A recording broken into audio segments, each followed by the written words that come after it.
సమస్య సమస్య నిత్య సమస్యలతో సతమతమవుతున్నారా? మీ ప్రతి సమస్యకు 100% పరిష్కారం కోసం సంప్రదించండి శ్రీ లక్ష్మీ నరసింహస్వామి జ్యోతిష్యాలయం, సికింద్రాబాద్. సెల్ 8855522279. నమస్తే. ప్రస్తుతం మనతో పాటు ఉన్నారు సీనియర్ జర్నలిస్ట్ భరద్వాజ్ గారు. సార్ నమస్తే. నమస్తే సార్, ప్రస్తుతానికి తమిళనాడులో టీవీకే సృష్టిస్తున్న ప్రపంచం అంతా ఇంత కాదు, ఏళ్ళలు వేసుకుంటూ తిరుగుతున్నారు అంతే. ఫస్ట్ ఆఫ్ ఆల్ కారణాలు ఏమంటారు? సింహం సింగిల్ గానే వస్తుంది అంటూ సింగిల్ గానే పోటీ చేసి 108 స్థానాలను సంపాదించుకున్నారు అంటే చిన్న విషయం కాదు. అంటే తను మొదటి నుంచి ఒకటే అభిప్రాయం చెప్పాడు. అతను చాలా ఓపెన్గా, నేను రాష్ట్రంలో అధికారంలో ఉన్న డిఎంకేకి, కేంద్రంలో అధికారంలో ఉన్న బీజేపీకి సమాన దూరంలో ఉంటాను అనేది చెప్పడంతో పాటు తను టార్గెట్ చేసి పార్టీ అనౌన్స్ చేసినటువంటి క్షణం నుంచి స్కూళ్ళు కాలేజీలకి వెళ్ళటం అనేది మొదలుపెట్టాడు. ఒక స్ట్రాటజీతోనే వెళ్ళి వాళ్ళని స్టూడెంట్స్కి కనెక్ట్ అవ్వటంతో పాటు వాళ్ళని అడిగాడు, అంటే ఎలా ఉండాలి అనుకుంటున్నారు మీరు, అంటే పొలిటికల్ ఏరియాలో ఎలా ఉంటే బాగుంటుందని మీరు అనుకుంటున్నారు, ఏం కోరుకుంటున్నారు, మీ అంబిషన్స్ ఏమిటి, అలాగే రాజకీయ పరంగా విద్యా వ్యవస్థకు సంబంధించిన విధానపరమైన నిర్ణయాలు ఏం తీసుకుంటే బాగుంటుందని మీరు అనుకుంటున్నారు, అలాగే ఇప్పుడున్నటువంటి వ్యవస్థ మీద మీకున్న అబ్జర్వేషన్ ఏమిటి, విమర్శ ఏమిటి, ఇవన్నీ వాళ్ళ నుంచి అడిగి తెలుసుకునే ప్రయత్నం చేశాడు. ఇది అంటే మనం జన్జీ అంటున్నాం, న్యూ జన్ అంటున్నారు, ఈ బ్యాచ్ మొత్తం కనెక్ట్ అయింది, అతనికి కనెక్ట్ అయింది, అది ఉపయోగపడింది పార్టీకి.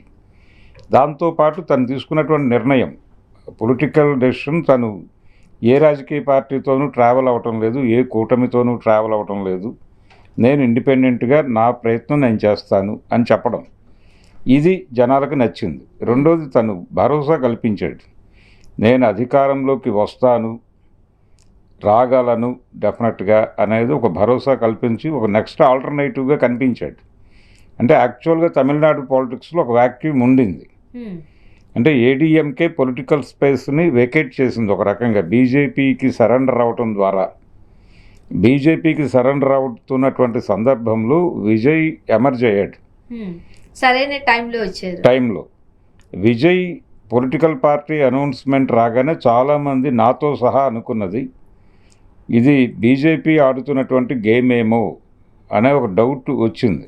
బీజేపీ కూడా మంచి మంతనాలే జరిపిందని విన్నాం కదా సార్, వార్తలు వచ్చాయి కదా. అంటే విజయ్తో మాట్లాడే ప్రయత్నాలు ఇప్పుడు చేశారు వాళ్ళు, ఆ రోజున జరగలేదు. కానీ విజయ్ని ప్లాంట్ చేసింది బీజేపీనేమో అనే ఒక డౌట్ క్రియేట్ అవడానికి కారణం, డిఎంకేని దెబ్బ కొట్టాలి అని బీజేపీ బలంగా అనుకుంది. డిఎంకేని దెబ్బ కొట్టడం అనేది చేయటం కోసం ఆయనకు ఉన్నటువంటి ద్రవిడ ఓట్ బ్యాంక్, స్టాలిన్కు ఉన్నటువంటి డిఎంకేకు ఉన్న ద్రవిడ ఓట్ బ్యాంకుని దెబ్బ కొట్టాలి. ఆ దెబ్బ కొట్టేటువంటి సమర్థత ఏడీఎంకే కోల్పోయింది. కాబట్టి విజయ్ ద్వారా ఆ కార్యక్రమం చేయించాలని అనుకుంటున్నారు వీళ్ళు. అందుకని బీజేపీ ప్లాంట్ చేసిందేమో, అంటే బీజేపీ చేతిలో కత్తేమో ఇతను అనే డౌట్ వచ్చింది. కానీ అతను బీజేపీ కూడా నేను సమాన దూరం అని చెప్పేశాడు. చెప్పిన తర్వాత డిఎంకే ప్లాంట్ చేసిందేమో ఇతన్ని అనే ఒక ఆలోచన కూడా చాలామందిలో నడిచింది. అంటే ప్రభుత్వ వ్యతిరేక ఓటుని చీల్చడం ద్వారా 2009 ఎలక్షన్స్లో చిరంజీవి గారు ఒక పాత్ర పోషించాడు. ప్రజారాజ్యం పార్టీ పెట్టడం ద్వారా ప్రభుత్వ వ్యతిరేక ఓటుని చాలా బలంగా చీల్చాడు ఆయన. చీల్చటం ద్వారా ఆ టైంలో వైఎస్ రాజశేఖర రెడ్డి గారు రెండోసారి సీఎం అవడానికి దోహదపడ్డాడు ఒక రకంగా. లేకపోతే మహాకూటమి బలంగా ఎమర్జ్ అయిపోతున్న టైం అది. ఆ టైంలో చిరంజీవి గారు పోషించిన పాత్ర ఇప్పుడు తమిళనాడులో విజయ్ పోషించి స్టాలిన్ తిరిగి సీఎం అవడానికి దోహదపడతాడా అనే డౌట్ కూడా వచ్చింది. ఈ రెండు సందేహాలని దృష్టిలో పెట్టుకునే ఆయన నేను డిఎంకేకి బీజేపీకి సమాన దూరంలో నడవదలుచుకున్నాను అని చెప్పాడు. చెప్పిన తర్వాత ఇది ప్రాక్టికల్గా వైబుల్లేనా ఈ లైను అని అనుకున్నారు చాలామంది.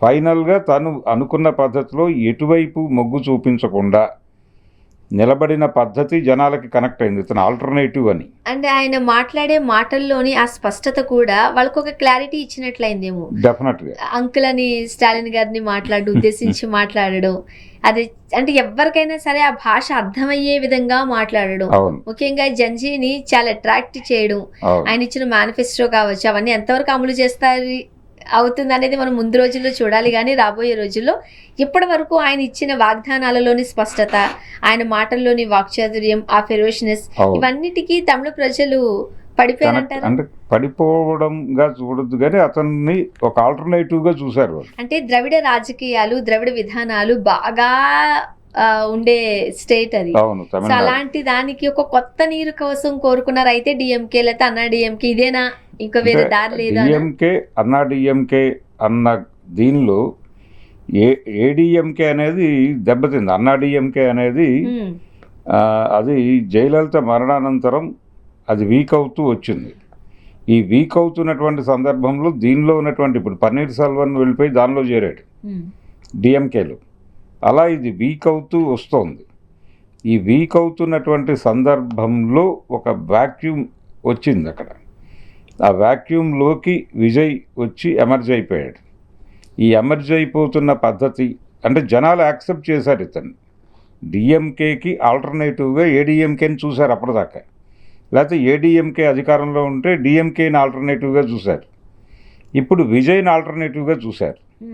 విజయ్ని ఆల్టర్నేటివ్గా చూస్తున్నారు అనే విషయం రిజల్ట్ వచ్చే రోజు వరకు జనాలకు తెలియలేదు, ఎవరికి అర్థం కాలేదు. ఇది ఒక రకమైన నిశ్శబ్ద విప్లవంగానే చూడాలి.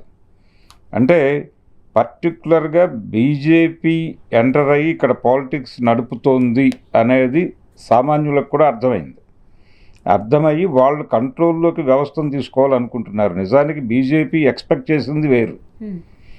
ఒక 2 days బిఫోర్ అంటే ఎగ్జిట్ పోల్స్ వచ్చిన తర్వాత విజయ్కి ఢిల్లీ నుంచి పిలుపొచ్చింది. వచ్చి మాట్లాడితే ఒక మార్గం ఆలోచిద్దాం, మీరే సీఎం, ఎలా నడవాలి అనే దానికి సంబంధించి విధి విధానాలు మాట్లాడుకుందాం అన్న పద్ధతిలో ఢిల్లీ నుంచి పిలుపొచ్చింది. ఈయన సున్నితంగా తిరస్కరించి రిజల్ట్ వచ్చిన తర్వాత మాట్లాడదామని వాయిదా వేశాడు దాన్ని. ఆ వాయిదా వేయటంలో కూడా ఆయన తెలివితేటలు ప్రదర్శించాడు.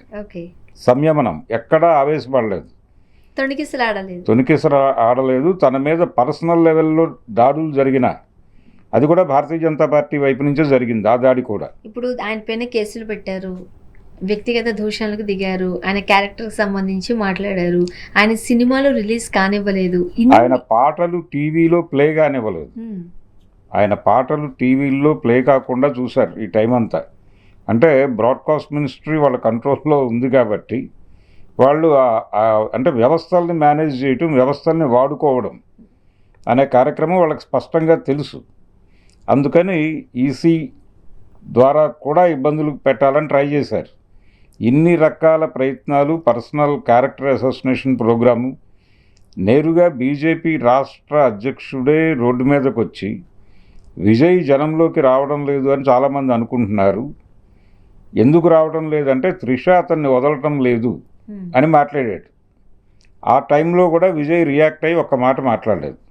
త్రిష రియాక్ట్ అయ్యి ఏం మాట్లాడుతున్నారు మీరు అనేసింది, కానీ విజయ్ రియాక్ట్ కాలేదు. తను ఒక మాట చెప్పాడు, తన కుటుంబంలో ఉన్నటువంటి గొడవలు, అలాగే తన వైఫ్తో డివోర్స్ కార్యక్రమంలో ఉన్నాడు, దానికి సంబంధించి బయట రకరకాల రూమర్స్ స్ప్రెడ్ చేస్తున్నారు. ఆ టైంలో అతను జనాన్ని ఉద్దేశించి ఒక మాట చెప్పాడు, నా ఇంట్లో గొడవలు ఉన్నాయి, మీ అందరి ఇళ్లల్లోనూ ఉన్నట్టుగానే ఉన్నాయి, అవి కూడా మీ ఇంట్లో గొడవలు మీరు సార్ట్అవుట్ చేసుకుంటారు, అలాగే నా ఇంట్లో గొడవలు నేను సార్ట్అవుట్ చేసుకుంటా. ఇవి ఇష్యూ కాదు, మీకు నాకు కలిపి కామన్గా కొన్ని ఇష్యూస్ ఉన్నాయి, వాటిని ఎట్లా పరిష్కరించుకుందాం అనేది మనం కలిసి కూర్చుని మాట్లాడుకుందాం అన్నాడు. చాలా సెటిల్డ్గా ఆ డైలాగ్ పనిచేసింది జనం మీద. ఇతను ఎవరు ఏం మాట్లాడినా రియాక్ట్ కావడం లేదు, దాడులు చేయటం లేదు. అలాగే తను పబ్లిక్ మీటింగ్ ఒకటి పెట్టాడు. ఆ పబ్లిక్ మీటింగ్లో డిస్టర్బెన్స్ జరిగి దాదాపు 40 మంది పైన చనిపోయిన పరిస్థితి. ఈ చనిపోయిన సందర్భంలో ఆయన అక్కడి నుంచి వేకేట్ చేయటం కరెక్ట్ కాదు అనే విమర్శలు వచ్చినాయి. నిలబడలేదు, ఇతను జనం తరఫున ఏం నిలబడతాడు అని కూడా మాట్లాడారు. ఇన్ని గందరగోళాలు జరిగినప్పుడు కూడా అతను నోరు తెరిచి ఒక మాట ఎవరిని విమర్శించలేదు. తన ప్రోగ్రాం మాత్రమే చెప్పుకుంటూ వెళ్ళాడు. జనం తనని నమ్ముతున్నారు అనే విషయం అతనికి అర్థమైంది. అర్థమైన తర్వాత ఇంకా వెనకడుగు వేయలేదు. అంటే ఏ పొలిటీషియన్ అయినా ప్రజల ముందుకు వచ్చినప్పుడు ఒక క్లియర్ మార్గం చూపించాలి వాళ్ళకి. ఇది నా ప్రోగ్రాం, ఫలానా వాళ్ళు శత్రువులు, నేను వీళ్ళకి వ్యతిరేకంగా పనిచేయదలుచుకున్నాను, ఇది ఓపెన్గా చెప్పేసి దీనికి మీ మద్దతు ఉంటుందా లేదా అని అడగాలి. ఇప్పుడు ఎన్టీ రామారావు పొలిటికల్ ఎంట్రీ ఇవ్వగానే ఆయన ఓపెన్గా చెప్పేశాడు, ఈ రాష్ట్రం నుంచి కాంగ్రెస్ పార్టీని పీకి అవతల పెట్టడమే నా ప్రోగ్రాం అని చెప్పాడు. తెలుగువాడి ఆత్మగౌరవాన్ని ఢిల్లీ నడివీధుల్లో అమ్మేస్తున్న కాంగ్రెస్ నాయకులని పదవీచ్యుతుల్ని చేయటమే నా కార్యక్రమం, వీళ్ళు స్వతంత్ర పోరాటం పేరు చెప్పి ఇప్పటికీ బతుకుతున్నారు, కుక్కమూతి పిందెలు, ఇలాంటి మాటలన్నీ వాడేశాడు. ఇవన్నీ జనాలకి ఆయన ఒక ఆల్టర్నేటివ్ అనే అభిప్రాయాన్ని కలిగించినాయి. బలంగా కలిగించటం వలన ఆయనతో ట్రావెల్ అయ్యారు. అదొక అగ్రెసివ్ నేచర్. ఆ అగ్రెసివ్ నేచర్ ఉన్న వాళ్ళు సక్సెస్ అవుతారు. ఆయన ప్రతి విమర్శకి ఓవర్గా రియాక్ట్ అయ్యి దాడి చేసేవాడు, అదొక స్టైల్. ఇతను ఎంజీఆర్ స్టైల్ని ఫాలో అయ్యాడు.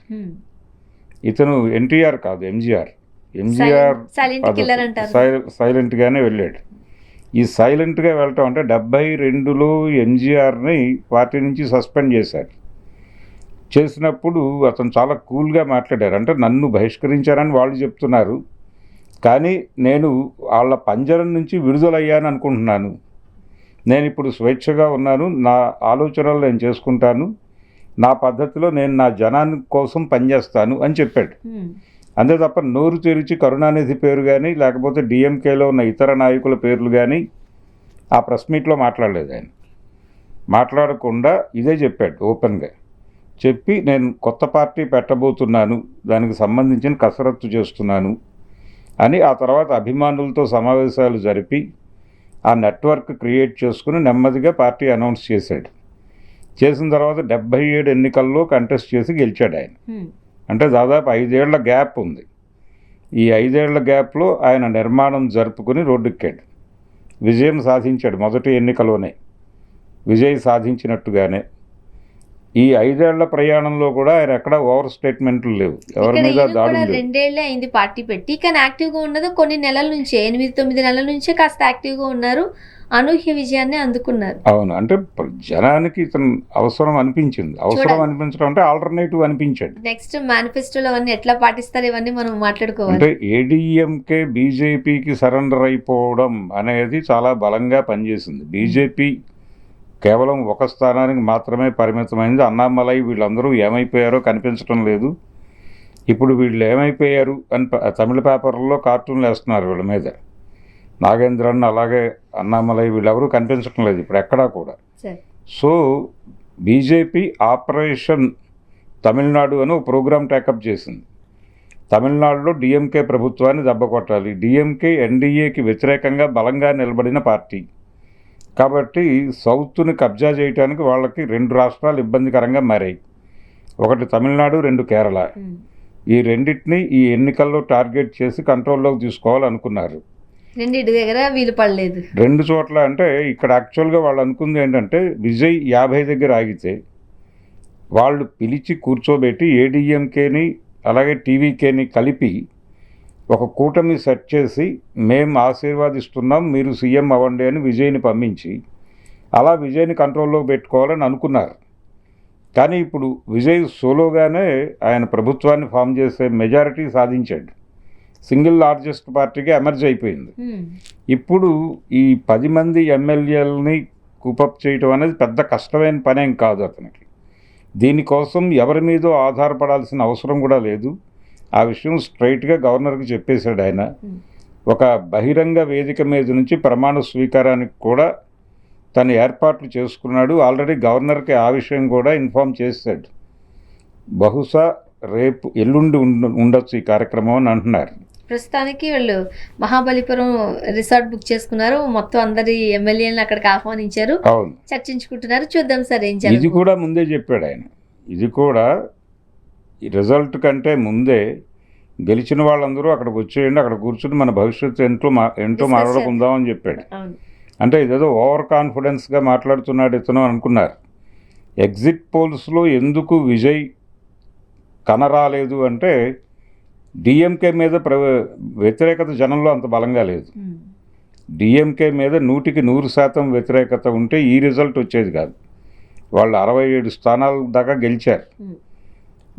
గెలిచారు అంటే ఒకవేళ విజయ్ లేకపోతే డెఫినెట్గా స్టాలిన్ మళ్ళీ సీఎం అయి ఉండేవాడు. ఎందుకంటే స్టాలిన్ గారు ఇప్పుడు సీఎంలకి సంబంధించిన సర్వే చేసినప్పుడు ది బెస్ట్ సీఎంగా స్టాలిన్ గారు 3వ స్థానంలో ఉన్నారు.